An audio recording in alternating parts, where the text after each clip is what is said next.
Hay algo extraño en la palabra libertad. La escuchas en todas partes, en discursos políticos, en anuncios publicitarios, en conversaciones cotidianas. Es una palabra que todos celebran, que nadie cuestiona. Pero si prestas atención, si observas con cuidado lo que sucede cuando alguien intenta ejercerla de verdad, empiezas a notar algo incómodo, algo que no se dice en voz alta. La libertad existe como promesa, como valor, como símbolo. Pero en la práctica, cuando alguien elige diferente, cuando alguien se sale del camino esperado, las consecuencias llegan rápido. No siempre son violentas, no siempre son obvias, pero están ahí. Y lo inquietante no es que existan esas consecuencias. Lo inquietante es que nadie habla de ellas. Es como si todos supiéramos que la libertad tiene límites invisibles, pero fingiéramos que no los vemos. Quizás porque reconocerlos sería admitir que vivimos en un sistema que celebra algo que no puede permitir. Esto no es una teoría conspirativa. No se trata de gobiernos ocultos ni de planes secretos. Se trata de algo mucho más simple, mucho más cercano. Se trata de personas normales, con trabajos normales, que un día deciden hacer algo diferente y descubren que esa diferencia tiene un precio. Tal vez alguien que renuncia a un empleo estable para perseguir algo que le importa. Tal vez alguien que decide no tener hijos en una sociedad que espera que los tenga. Tal vez alguien que cuestiona una norma que todos aceptan sin pensar. No son héroes. No son rebeldes, son personas que simplemente intentaron ejercer esa libertad de la que todos hablan. Y lo que descubrieron no fue represión directa, fue algo más sutil. Fue el silencio incómodo de sus amigos, fue la mirada de desaprobación de su familia, fue la puerta que se cerró en el trabajo, fue la sensación de estar haciendo algo malo, aunque no hubiera ninguna ley que lo prohibiera, porque la libertad, al parecer, funciona mejor cuando todos elegimos lo mismo. Si este video te está haciendo pensar diferente, tal vez sea momento de suscribirte, no porque necesites más contenido, sino porque necesitas recordatorios constantes de que pensar por ti mismo no es opcional. En 1961, un psicólogo llamado Stanley Milgram realizó un experimento que cambiaría para siempre nuestra comprensión de la obediencia. Le pidió a personas comunes que aplicaran descargas eléctricas a desconocidos cada vez que cometían un error. Las descargas no eran reales, pero los participantes no lo sabían. Lo que Milgram descubrió fue aterrador. El 65% de las personas llegó hasta el final, aplicando lo que creían que eran descargas letales, simplemente porque una figura de autoridad les dijo que lo hicieran. No eran personas crueles, no eran sádicos, eran personas normales que, cuando se les presentó una estructura de autoridad clara, obedecieron sin cuestionar. Pero lo más inquietante no fue eso. Lo más inquietante fue lo que sucedió después. Muchos de los participantes mostraron signos de estrés extremo, sudaban, temblaban, algunos lloraban, pero seguían presionando el botón. ¿Por qué? Porque desobedecer, aunque fuera lo correcto, se sentía más peligroso que obedecer. Porque salirse del sistema, incluso cuando el sistema estaba claramente equivocado, requería un tipo de valentía que la mayoría no tenía. Y porque, en el fondo, todos sabemos que la libertad de elegir diferente existe en teoría, pero en la práctica, elegir diferente te convierte en un problema. Dietrich Bonhoeffer fue un teólogo alemán que vivió durante el régimen nazi.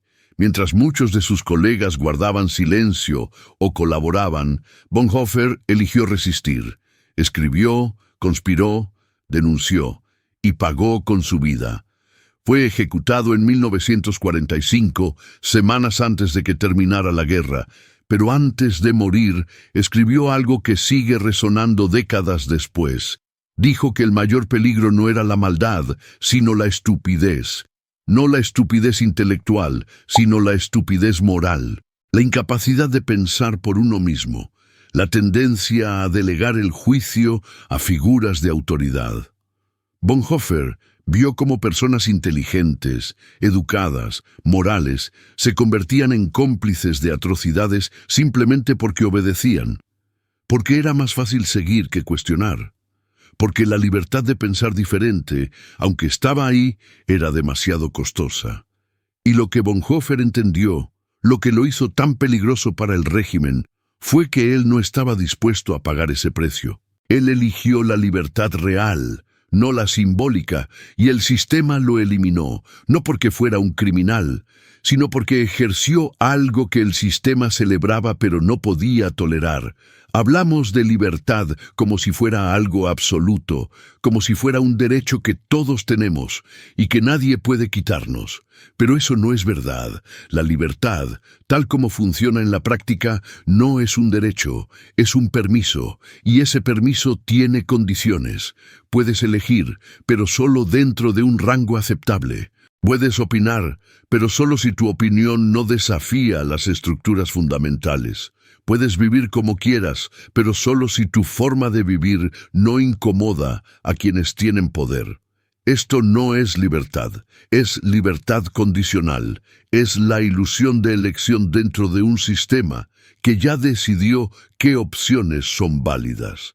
Y lo más perturbador es que este sistema no necesita fuerza para funcionar, no necesita policías en cada esquina ni leyes explícitas que te prohíban pensar. Funciona porque todos hemos internalizado sus límites, porque todos sabemos, sin que nadie nos lo diga, hasta dónde podemos llegar antes de que las consecuencias empiecen, porque la libertad en este sistema no es algo que ejerces, es algo que representas, es algo que celebras en público, pero que evitas en privado, porque ejercerla de verdad te convierte en un problema.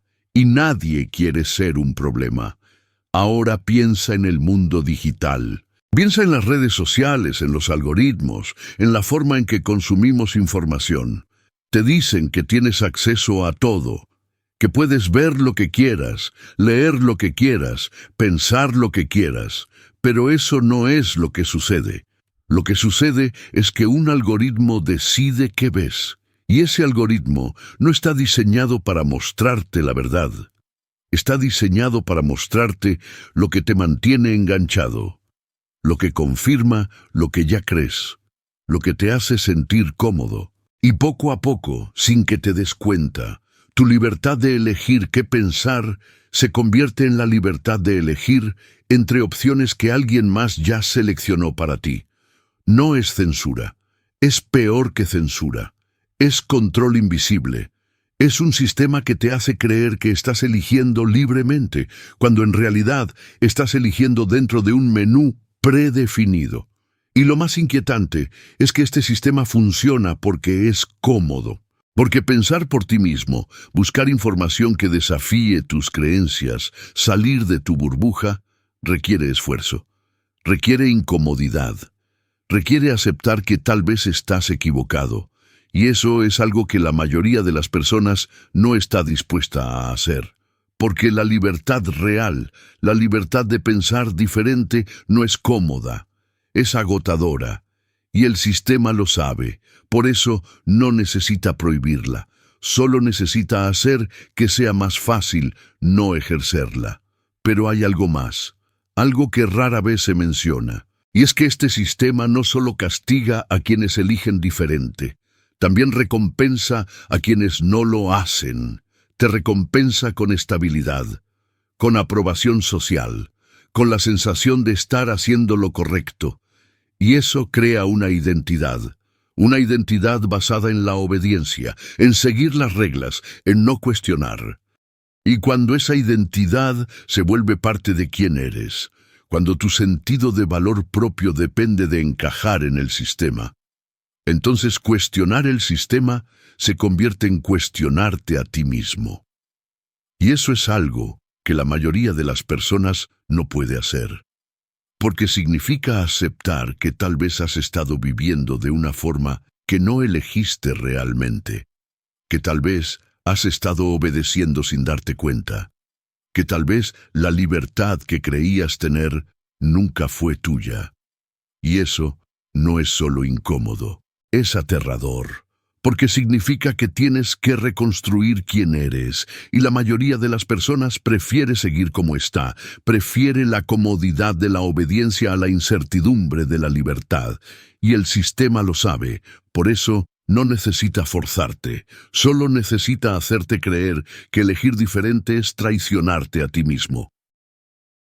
Entonces, ¿qué queda? ¿Qué significa realmente ser libre en un sistema que celebra la libertad pero castiga su ejercicio?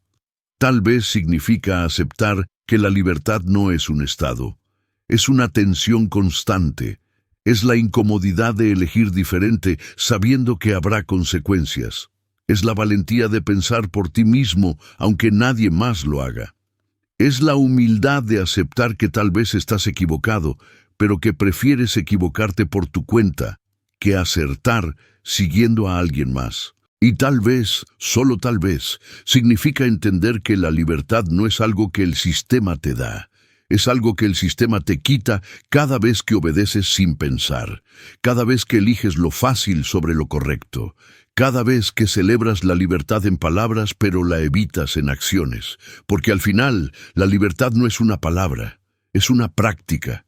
Y practicarla en un sistema como este es lo más peligroso que puedes hacer. Y eso es lo que nadie te dice. Que la libertad que celebramos es la libertad que no ejercemos. Que el sistema funciona mejor cuando todos hablamos de libertad, pero nadie la practica. Que la palabra existe para que no tengamos que vivir la realidad. Y que tal vez, solo tal vez, el mayor acto de libertad es darte cuenta de eso y decidir qué vas a hacer al respecto.